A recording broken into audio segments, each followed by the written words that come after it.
Hello there. There were two big political events in 2016 that shook the world. First, there was the Brexit referendum in the UK, and then Donald Trump's victory in the US presidential election.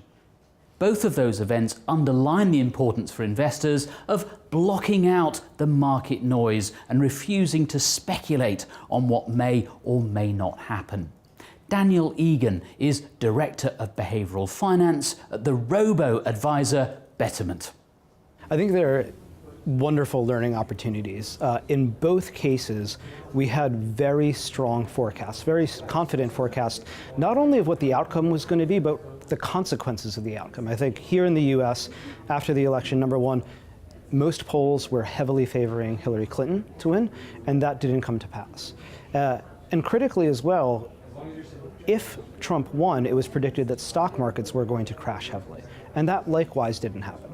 So I think the learning experience for investors was, number one, be skeptical of people who say that they can forecast the future. It's important to be diversified to reduce your kind of concentrated risk that could ruin you if you're wrong. You want to hedge all of your bets.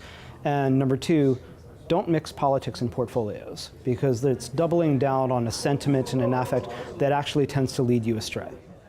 Of course, the dust has started to settle both on Brexit and Donald Trump's victory. But there is still huge uncertainty, particularly over the future of Europe, and perhaps more concerning, over international relations generally. So what would Daniel Egan's advice to investors be going forward? I like to think that now we have known uncertainty. It's often the really big events are ones that you didn't see coming, and those risks, those uncertainties always exist. If it's a natural disaster or something that we didn't see coming, here we have a set of known uncertainties that we can manage, that we can think about. And I think that having a plan and being prepared, especially for those things, is helpful. But it's very important to not get caught up in events as they happen, to have thought it through in a cold, rational state ahead of time, so that when something happens, you're simply executing a pre-thought out plan. So having a plan is crucially important. But what can investors do on an ongoing basis to help to manage their behaviour? The most helpful thing investors can do is to set themselves up for success by planning ahead and taking themselves out of the day-to-day decision-making as much as possible. So a very simple example that I give about myself is I often try and run into work.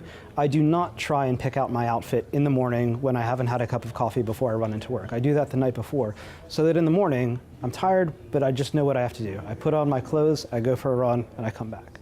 I think that we don't want to have to be constantly making decisions about our portfolios.